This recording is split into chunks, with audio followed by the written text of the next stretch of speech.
for that. So, now we're cooking, if I can pronounce it properly, PAD KRA PAO, which is basically stir-fried pork with holy basil, or Thai holy basil. So I'm just quickly finishing off these. I've already got a head start because with Asian cooking it's always food prep more than the cook time. So I've got my pan over there getting nice and hot. I've got some rice on. So my way of doing rice is just 1 cup of rice to 1.5 cups of water. Turn it up full blast. When it starts to bubble, turn it off. Do not take the lid off at any stage because the steam will actually finish cooking the rice while the rest of the dish happens. There we go. So, I'm chopping up these shallots, so little onions. They're a bit sweet and delicious. Or French onion, as they're also known, or shallots. Depends on what country you come from as well, I guess. Now, so that's that done. In this gorgeous little bowl here, I have some chilies. I've got 3 chilies. Now, if you want to remove the heat, these are birdseye chilies, so they're hot. If you want to remove the heat, take out the membrane and the seeds. It'll calm them down. So 3 of those. I've got 5 cloves of garlic, which I've chopped really, really fine, and I've got about 1.5 tablespoons of really finely chopped ginger as well in there. So I've got the onions done. I have a little combination. Now I couldn't get my hands on any Thai holy basil, so I've decided regular basil is fine. You can actually use that, and I'm chucking in a bit of Vietnamese mint one because I love it. So there you go. So you just leave the pit. Waiting on pan to get hot. Let's see how that's going. So I'm going to use peanut oil. Peanut oil is really, really good for high temperature. So rice is now done, so I'll take that off the heat. And just don't touch it, leave it. Pan's nice and hot, so I'm going to use peanut oil because if you have gas and you can use a wok, alright, because it's actually faster. So I'm using peanut oil because this is really, really high as I can get it. And peanut oil is great for cooking with high heats. So just a couple of tablespoons. That's getting nice and hot. The saffron decided to jump off and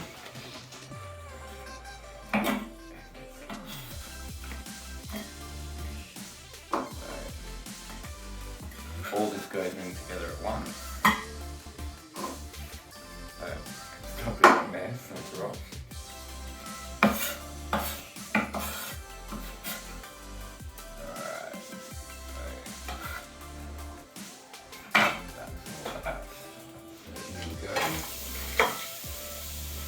Lovely sizzle. The magic of television. Oh, it disappeared. Get all the goodies out.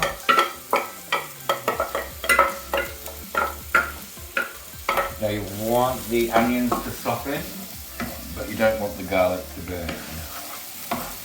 Garlic, when it burns, is really bitter and it's a horrible flavour. But there's enough juice in the onions that should stop. So we're just sweating them down. I wish I had a wok.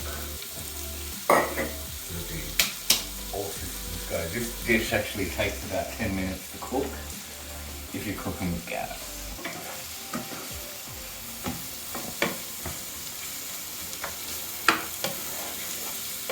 Just keep it moving around.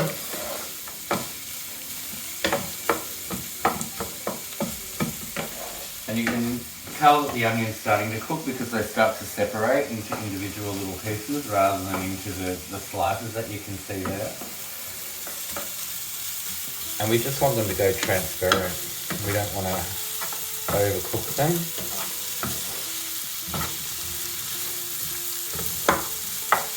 This dish is absolutely fantastic with chicken mince. Tonight I'm doing pork. And this dish, if you don't eat it all in one go, the next day is absolutely amazing. So julienne some carrots really thinly, whatever other vegetables or like cucumber, whatever, into nice little pieces, some crushed peanuts, some bean shoots, and you have an amazing salad. Really, really good. So that's coming along nicely.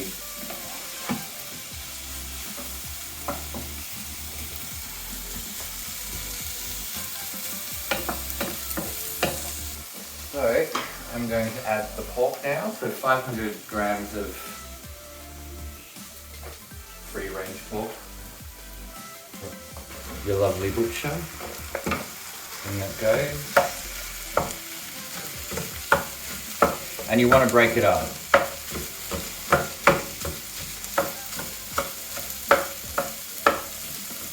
Give it a bit of a rest for a bit. Because you want to start getting some caramelization as well. So if that adds to the flavour.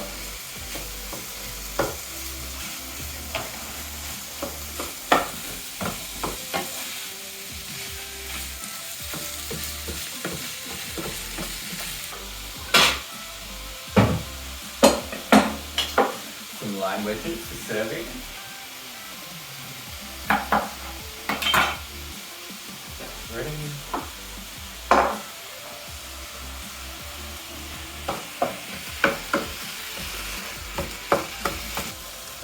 If I had a wok, this would already be done. But, yeah, make do with what you got. Now, this is a traditional Thai dish. I have played around with it a little bit. I've added ginger. And of course, I couldn't get the holy basil, so I got regular basil. And I added the Vietnamese mince. The other ingredient that I'm going to be adding, which is not in the actual recipe, is a bit of oyster sauce. I just really like the flavours, so I think they work really well. So, and that's the good thing about cooking, is you get to experiment. Some recipes can be played around with, so do it, go for it, be adventurous. Getting there. Thrilling television, isn't it? Watching me play with meat.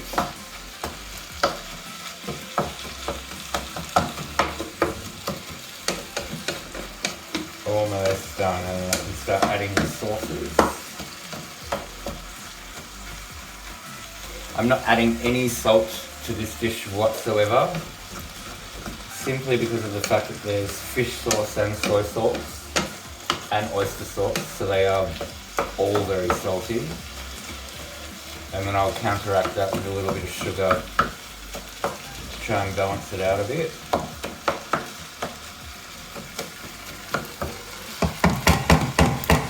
Almost. Alright, so we're not too far away now. I'm going to do 1 tablespoon of fish sauce.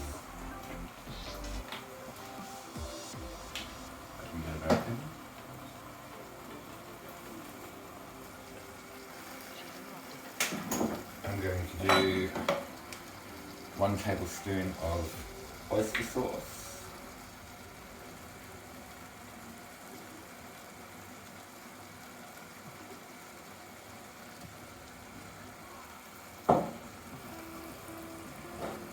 I'm going to get some dark soy. You can use regular soy, that's fine. And I'm doing 2 tablespoons of this.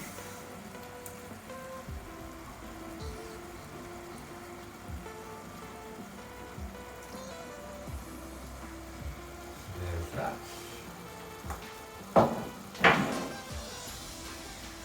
And sugar.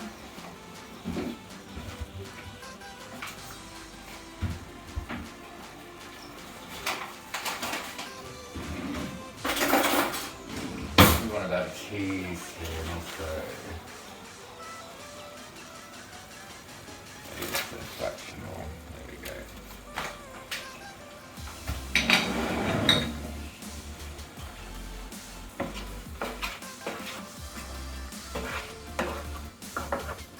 Now you want to cover all of it in the sauces.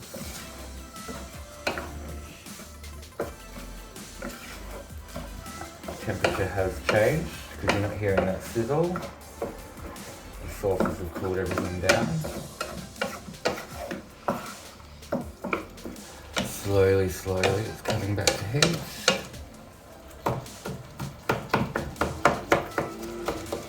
It certainly smells funky, I can tell you that. Now the next thing is, we have some chicken stock. We only need about half a cup of chicken stock, so I'm just going to add that in.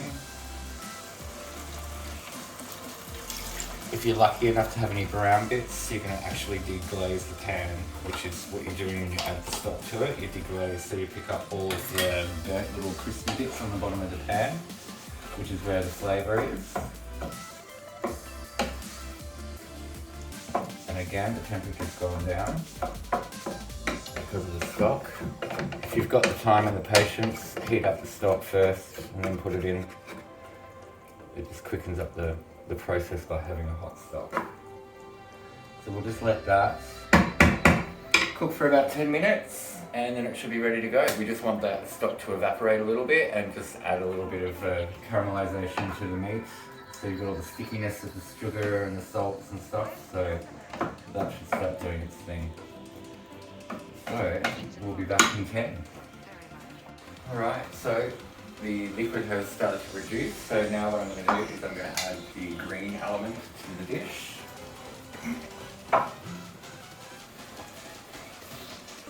Now you basically just want this to build. That's it. Give it a good mix. Okay, that's pretty much it, really. We're pretty much done. So while that happens, I'm going to dish up some rice. Now, when you fluff rice, use a fork. Never use a spoon. So it fluffed it up nicely.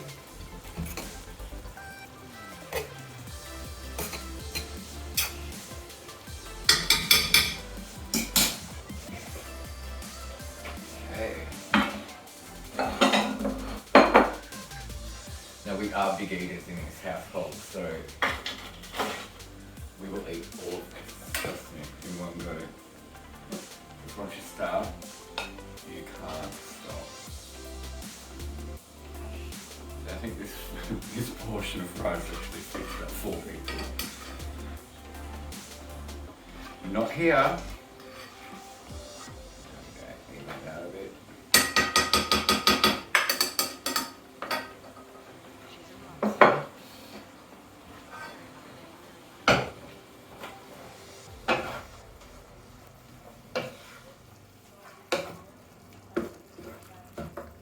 Beautiful.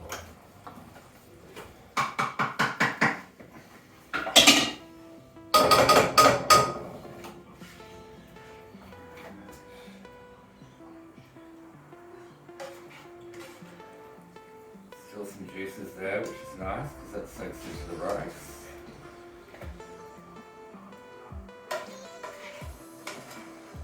Now another nice little thing to do is you could serve it with some sliced cucumber, some nice little bite-sized bits of cucumber. If you can't handle the heat, that's a nice way of refreshing your mouth. Because remember, I didn't take out the seeds of this one, so there's no need for me to try and control the heat. Because we like heat in this house. We like it when things get hot and steamy.